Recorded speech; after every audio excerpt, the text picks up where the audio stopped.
Welcome to the Neuro Health broadcast. I'm your host, Dr. Joseph Kappas, and today we are joined by another wonderful guest, Dr. Matthew Imber of Interactive Neurology in Naperville, Illinois, as he talks about a great topic, important topic, which is the importance of localizing a lesion. Now, this is one of the fundamental cornerstones of functional neurology care, and we're going to talk about what that means, why it's so important, and how to find a practitioner who uses this thought process. And our goal is that by being able to localize a lesion, we can provide better, more efficient, individualized care for patients. So, after a quick announcement, we'll hear from Dr. Matthew Imber on the importance of localizing a lesion. This podcast is brought to you by Delta Neuro Health, located in Columbus, Ohio, where non-invasive, personalized care is revolutionizing the way we approach complex neurological issues. With cutting-edge techniques in functional neurology, functional medicine, and chiropractic care, we're leading the way in managing conditions like concussion, dizziness, brain fog, anxiety, POTS, attention, and more. To learn more, visit our website at deltaneurohealth.com.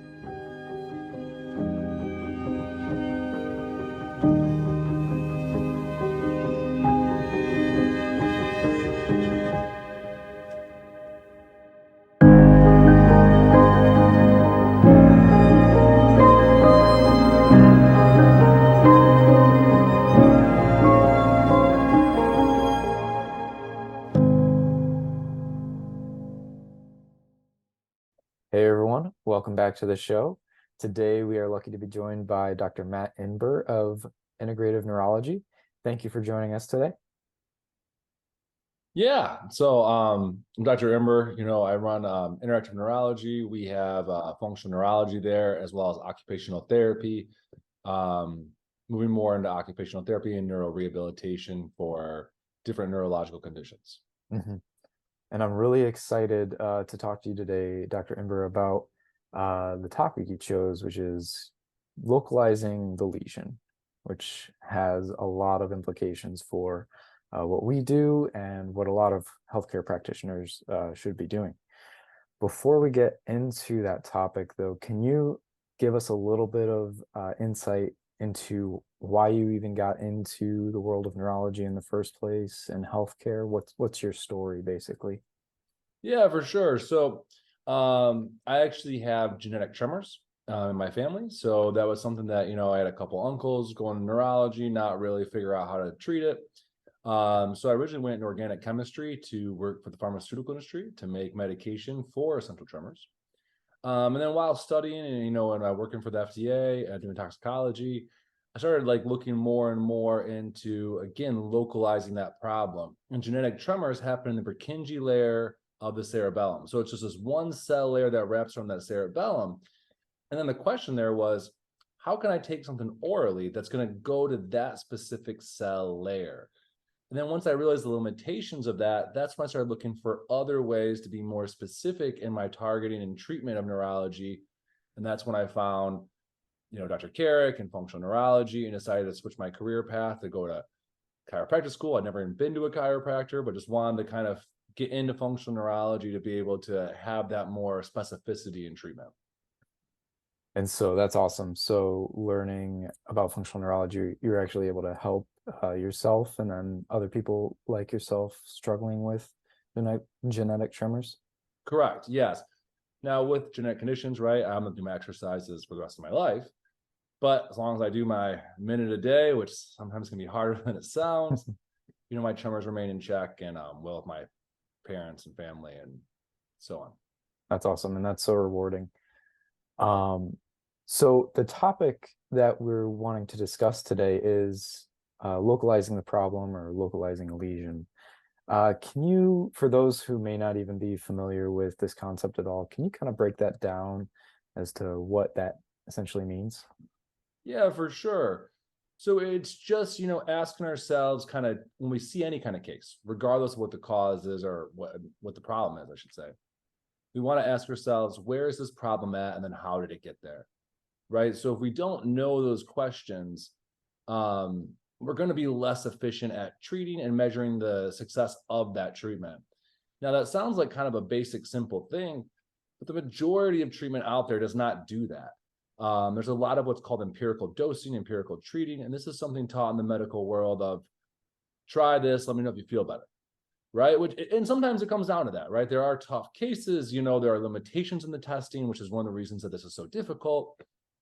But we should do everything in our power to answer the question of why is this problem there? Where is it at?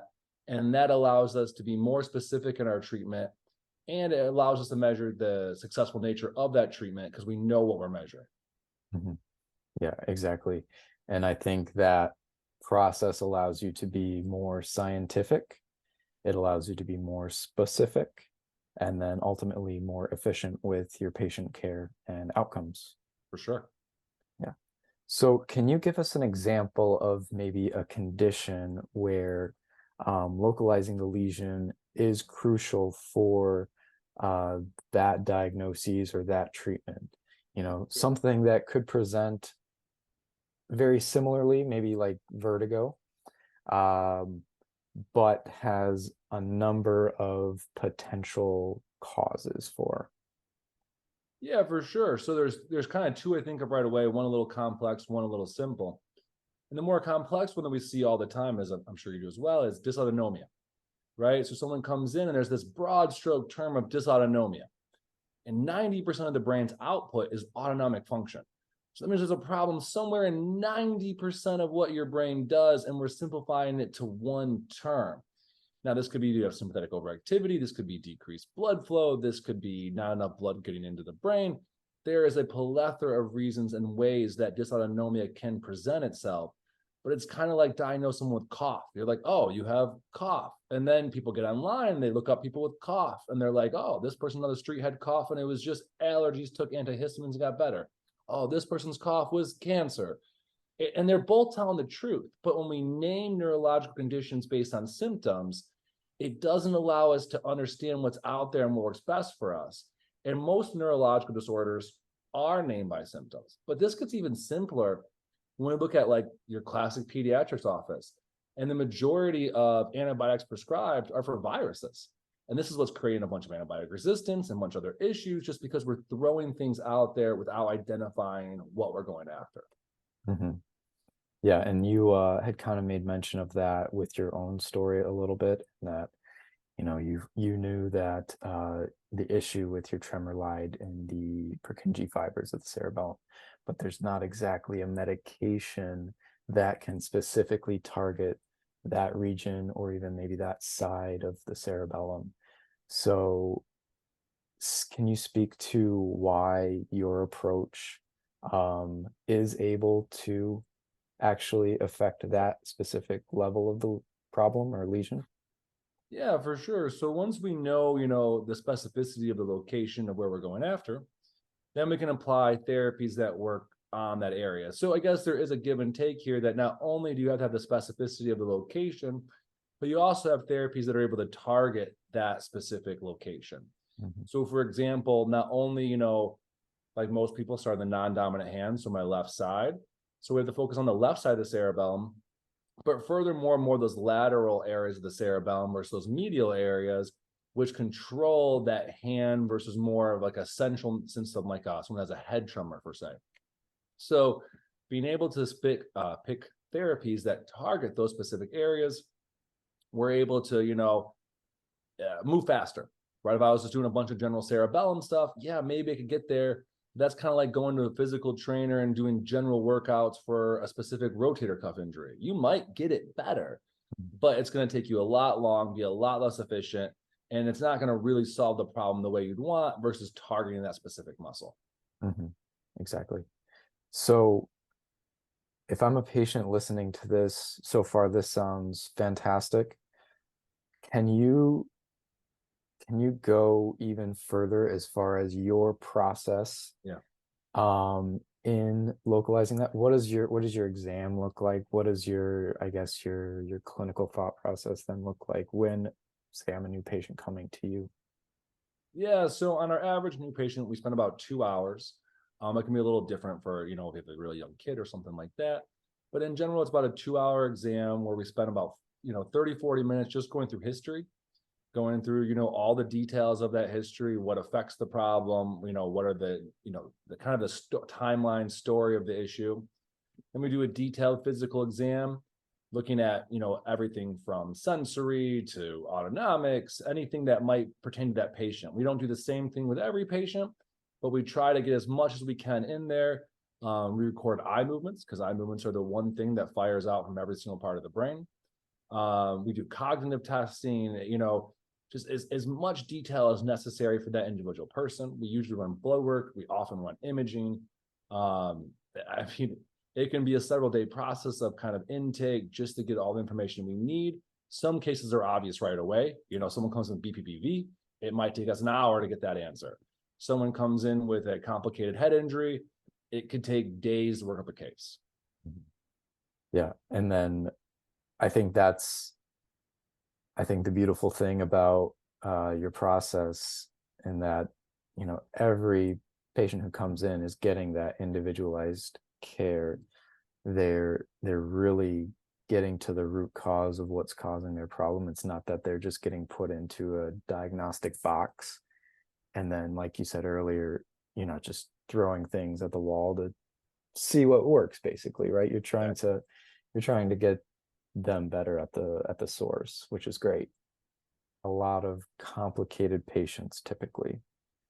How would you approach a patient who isn't just dealing with one problem? Maybe they have multiple problems that you have to account for. How do you structure that? Yeah, it's a great question, and I think about this a lot when I see a patient, because you tell yourself from school, right? What are the chances this person has two complicated things going on at the same time? But that's a lot of times how they make it that far down the rabbit hole to, someone like us who deals with more advanced cases, is they do have these two things. And that can make it really confusing when someone's trying to answer a question, because they go, oh, hey, you have these findings, this could explain this, but it might not explain that. And sometimes it's simple stuff. We had an MS patient we were treating for a while. They were doing really well. We were able to control all the nervous system issues. And then they come in with some just tingling around their side. We're trying to figure it out. Why can't we get this case to, subside like we have in the past? And it turns out that patient just had a shingles infection. We saw later when the rash appeared, and then, ran the testing. But it's like sometimes it catches you off guard, the fact this person has multiple or complicated things going on, and you're kind of just looking for that one size fits all answer. And every patient that comes in, they're like, I've had every testing done. I've had everything done.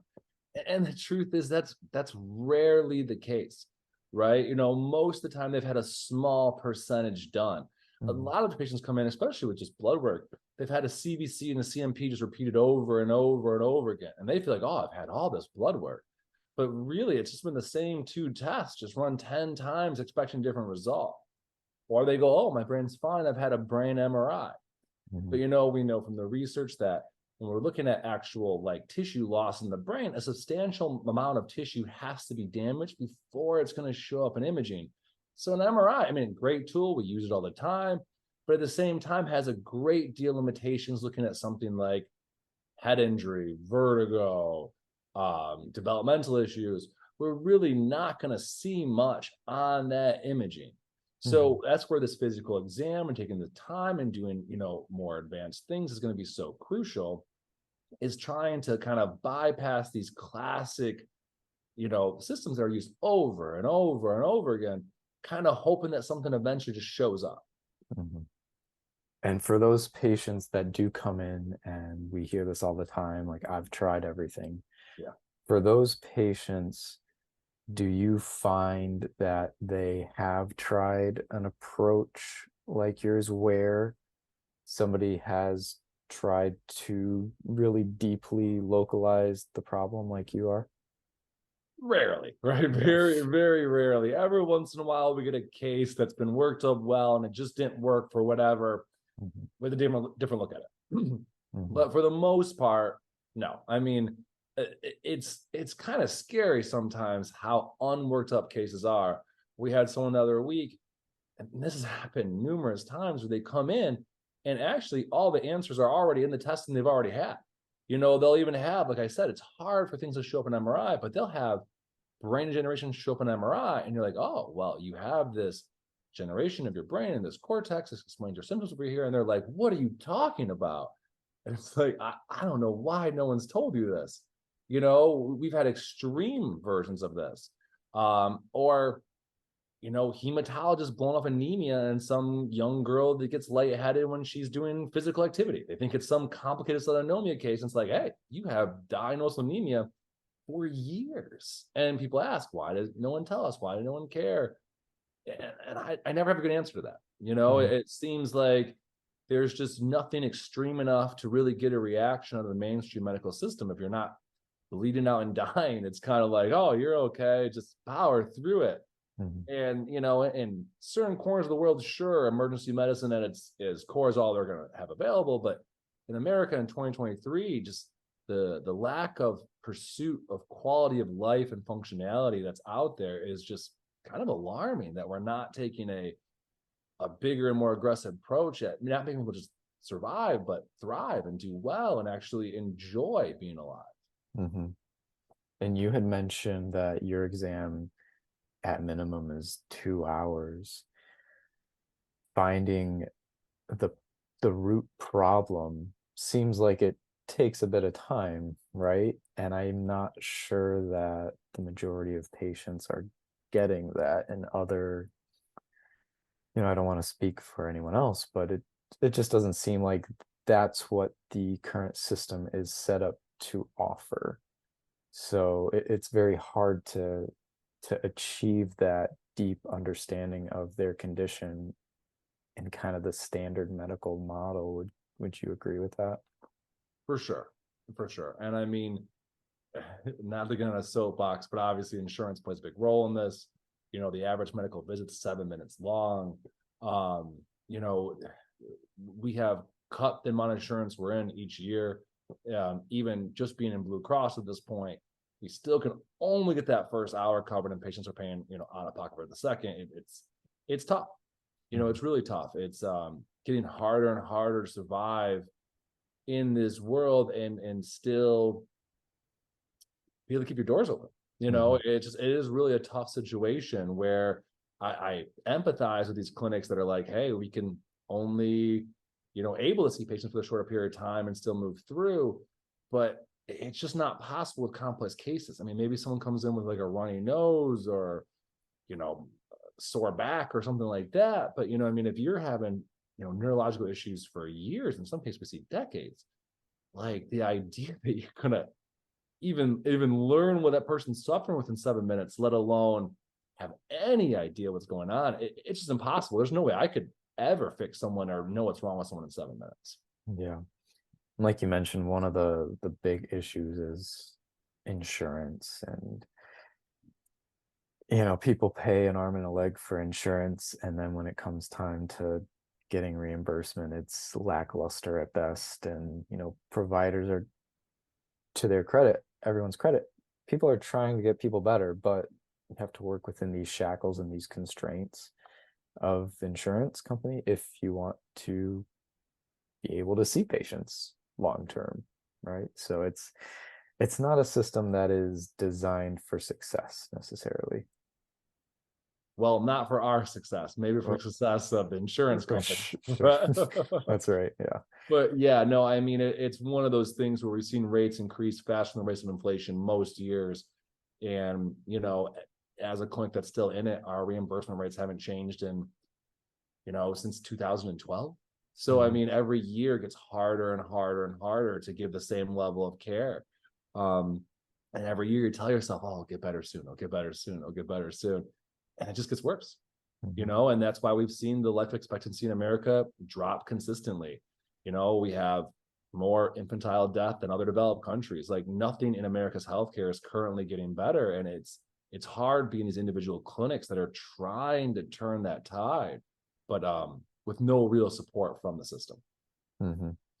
Yeah, exactly.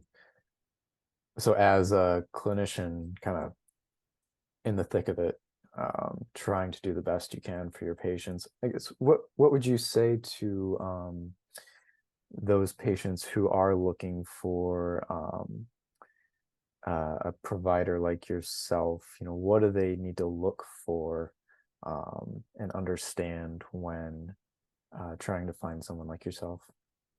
Yeah, great question. So I always tell patients, no matter who you see, you got to answer three questions. And I'm not saying I always answer these. Sometimes cases are tough for me too, but you should always find a doctor that's asking three questions. Again, like we talked about, where's this problem at? Like specifically, what's going on? They're like, oh, it's not this. Okay, what is it? And then two, how did this problem get there? Nothing just happens magically. You need to have an explanation for why this problem is there. And third, long-term plan.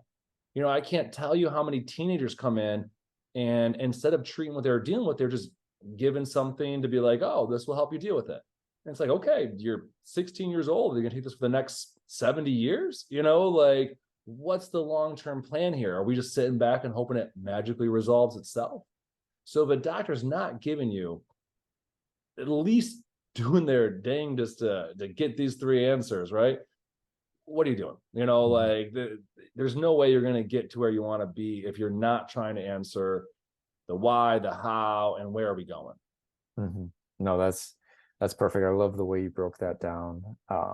That is going to give people really actionable questions, and I think those are valid questions. And I know some doctors don't always like to be questioned as far as, the care they're providing. But you as a patient, I think, need to have your own best interest at heart and be an advocate for yourself, because you will end up being your best advocate. So I think that was a very great framework for people to use. So we've talked a lot about the way that, or the amount of time and attention that it takes into uncovering a problem. Can it, can you say the same for fixing a problem too? Does it need the same level of care and attention? Oh, definitely. And sometimes, it can be a long process to fully resolve an issue. There's a big difference between improving and resolving. We always ask patients, let's say they have a headache and they have a headache every day. And we're like, okay, have you ever gone a day without a headache? Okay, I've ever gone a day. Have you ever gone 3 days? No, I've never gone 3 days. Okay, so if we hit 3 days, we know we're moving that right direction. And sometimes that right, and again, that's important to measure that we know we're going the right way because the difference between progress and resolution can be a while in between. And again, specificity of treatment is everything, right? Let's go back to this autonomia example. If you have sympathetic overactivity, that is going to be an entirely different treatment regimen than if you have something like orthostatic hypotension, right? If we're trying to increase vasoconstriction versus regulate it versus bring down that overall sympathetic nervous system. And what we would do for treatment for those things is wildly different. And even treating people to their level of tolerance, right? A lot of places, like classic examples, vestibular rehab, right? So many patients have gone to vestibular rehab and they go, oh, I started by doing all this crazy stuff day one. And it's like, oh, that sounds horrible for you. Like it was, So not only the direction and type of treatment, but the scalability of intensity. It's kind of like if you go to a personal trainer and like, oh, I got weak glutes. And like, okay, we're going to jump on a Bosu ball and do some, deadlifts or something. You're like, okay, why don't we start with some clams or something, and work our way up. So often that there's a difference between the prescription and the dose, and that's missed, Mhm. right? So not only is it important to specify, okay, where are we going? How are we getting there? What does the patient have that's intact for us to use to get what's bad better? But what can this patient handle? What's their metabolic threshold? Are there things I can do to support that?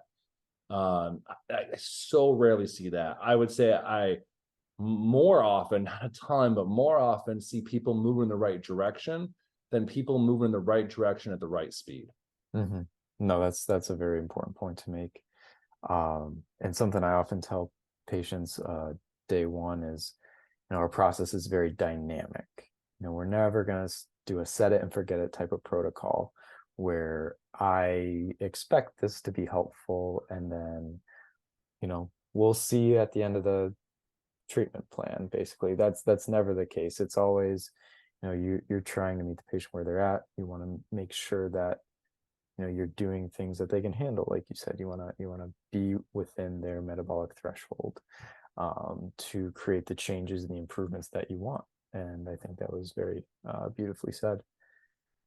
That was a great word there, is dynamic, right? If you're not the test and retest, right? Mm-hmm. Like you said, you don't want to wait to the end of a treatment plan. And that's what you're taught in school, right? Make a plan, stick with it for weeks, see where it goes. Mm-hmm. And and just like same idea is we got to do something, retest it, see if what we're doing is working, not just, I remember one time having a practitioner tell me that, doing neuro rehab is like learning a language. You just keep doing it, keep doing it, keep doing it, and eventually it'll stick. And I just haven't seen that been the case. Mm-hmm. It's one of those things that the brain is dynamic, like the word you use. If you're not seeing changes, something's missing, something's not working right. Right, because the brain does have the ability to adapt and change so quickly. Like you should be able to see positive improvements relatively in a short amount of time. Absolutely. Um, and I want to ask this question because I know we try to keep a very scientific approach to the way we treat patients. We're very concerned with their objective measurements from the testing, pre-post treatment. That is our goal mainly, but we also are dealing with the empathy of treating humans who are suffering. So how do you reconcile the, I guess sometimes the drive to get patients out of their suffering quickly, even if that means you're not exactly going directly for the objective findings, and then making sure you're prioritizing those objective findings without prolonging maybe their symptomatic relief, if that makes sense. Yeah, no, I mean, suffering and trauma is such a big part of all chronic conditions. We work a lot with trauma therapists, and I try to explain to all our chronic patients that having a chronic condition in and of itself is a form of trauma. Now, a lot of these people have separate traumas on top of this, so it can be multi-layered. But we know that going through traumatic experiences, such as experiencing a chronic condition, turns genes on that release cytokines in the brain. So you're going to have this kind of constant brain inflammation, this constant system working against you, if that suffering component is not addressed and worked through. As far as what we do for that, we do have some symptom relief type stuff, but for the most part, like classic examples, migraines. I tell patients, I'm not good at treating a migraine that's active. I'm better at preventing it. So sometimes it can be hard for us, and we try to do therapies that are palliative at times, but a lot of times, really getting to that root cause means, okay, we know we have a road ahead of us before we're going to see something going on. Trying to do everything we can to help in the meantime, but really at the end of the day, our goal is to stop future suffering from happening, but understanding that past suffering is affecting where we are at currently. Mm-hmm. Yeah, exactly. Yeah, well said. So, Dr. Imber, this has been fantastic so far. I think a lot of people are going to appreciate what you have to say today. They're going to appreciate your approach. And I think this is the future of healthcare, I hope. So if for those who are listening, how might they find out more about you and your clinic? Where can they maybe follow you or get in touch? Yeah. So our website is interactiveneurology.com. The same thing on most social media things. We tell patients to reach out because we see specific cases, and we kind of will put them in different things. We tell every patient, hey, we'll talk to you on the phone before you ever come in. Make sure it's the right kind of case for us. Make sure it's the right kind of place for you. If not, kind of give you a better idea of where to go. And that's pretty much it. We kind of hear everyone out, see if it's a good fit for us, see if it's a good fit for them. And if it is a good fit for them and us, then we move forward with kind of jumping into testing, looking at all their past labs, all their past imaging, all their past exams, trying to put the puzzle pieces together. Yeah, that's great. And you are located in Lamont, Illinois, right? No, we're actually in Naperville. That's right, Naperville. Yes. No, I'm in Lamont, Illinois, That's right. but Yeah, our clinic is in Naperville. that's right. Okay.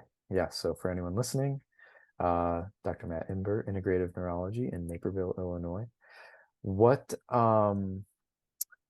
parting advice might you have for someone listening? What's something actionable that somebody listening to this episode can take away and apply tomorrow? Yeah, absolutely. I mean, not to beat the same drum, but really at the end of the day, if you're working with people that aren't asking what's actually wrong and why is it wrong, find someone else. Mhm. Yeah, as simple as that. Absolutely. Mhm. Well, let's leave it with that because I think that is some powerful advice that people need to consider if they're stuck in a situation for sure. But thank you again for coming on today, Dr. Imber. This has been fantastic. I always love chatting with you. You are a wealth of knowledge that I always appreciate tapping into that well. So thank you again. Great talking to you. Yeah. All right. From your host, take care.